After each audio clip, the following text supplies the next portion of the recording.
Hi there, this is Liz Moyer, and this is a recording of my most recent writing titled How Our Collective Fragmentation is Expanding My Sense of Inclusion. I hope you enjoy it.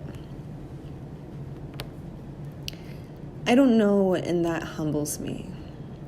The deep fragmentation going on in our world and our collective psyche in America, as we grapple with why the world is ticking and moving in the direction that it is, why things are the way they are. Different factions of us experiencing totally different features of this life, of this world, and of the puzzle pieces that make it up. Each one of us organizing these pieces within the specific lens that we've inherited, adopted, developed, and endured. Seeing through that lens in a way that's unique to us and us alone. It's true, we all want to belong. We all want to know that our lens is right, that we're seeing things correctly, that our tribe, our perspective, our party, our people are on the right side of history, that there is even a right side of history to be on. How do these fragmented, paralleling universes coexist and metamorph alongside each other? How do they all come together to create that capital O, one? It reminds me of the ancient Indian myth of the blind men stumbling upon an elephant for the first time. Each one at a different part describing what they feel, each account gravely different from the next. The man at the trunk proclaiming it's long and snake-like.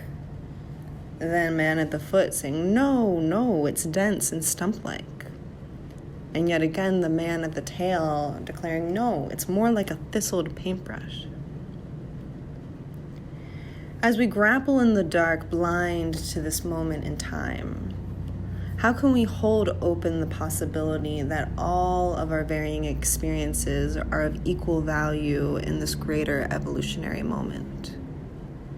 How can we expand our sense of inclusion to hold this complexity?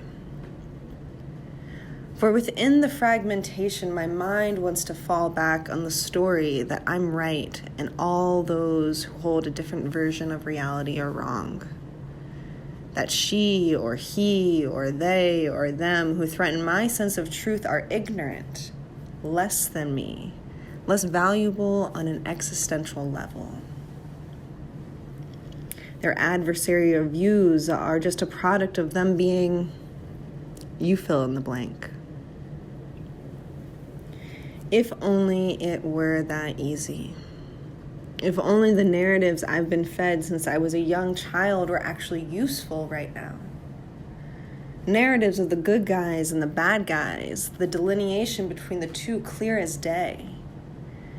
That it's the job of the good guys to take on the bad guys, and that those people around me with a different sense of truth are the bad guys who need to be educated, to be turned, to be awakened, to be different than they are right now in this moment.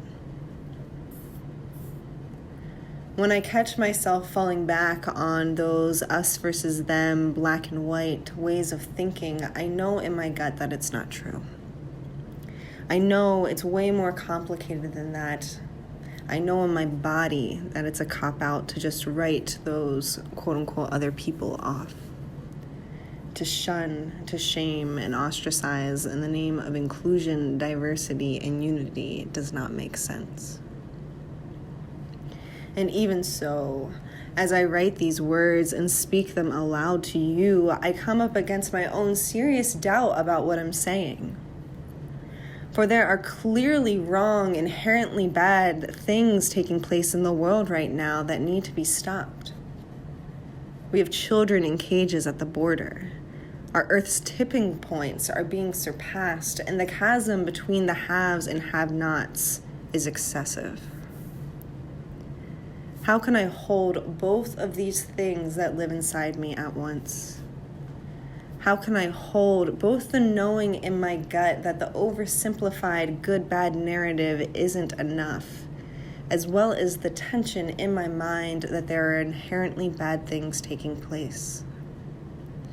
How can I expand myself energetically, cognitively, emotionally, spiritually to hold both of those realities at once, for they are both here and both very real. Within this dance of an inquiry, I'm being invited to expand my notion of inclusion even a little more widely to hold the complexity of our times. Complexity that teaches us that we are an interconnected system with non-linear properties, meaning growth, change, healing, and progress don't come in a nice, neat package. For it's true, fragmentation and tribalism rule the day. The instinct to turn in and push away seems to be collectively activated. Not just by building walls and promoting nationalism, but also by othering family members, strawmanning the one Republican you know, being high and mighty on the lookout for people to slip up in their political correctness, governed by a set of dogmatic rules. My heart begs the question, where's the humility in it all? Where's the softening? For I'm being nudged to think about this fragmentation process as being of service to our collective evolution. Even though greater unity is certainly the goal, the spiritual function of this fragmentation process we're in the midst of continues to show itself to me. It shows itself to me as differentiation, a cousin of fragmentation, which is that process of knowing who I am, differentiating myself in the midst of this highly diversified world. Or how about this one? Implementing healthy boundaries. Not full-on walls, but healthy boundaries that allow me to be in the world in a sustainable, safe, regenerative way. And how about the deep, deep practice of not needing my truth to be codependent on another's.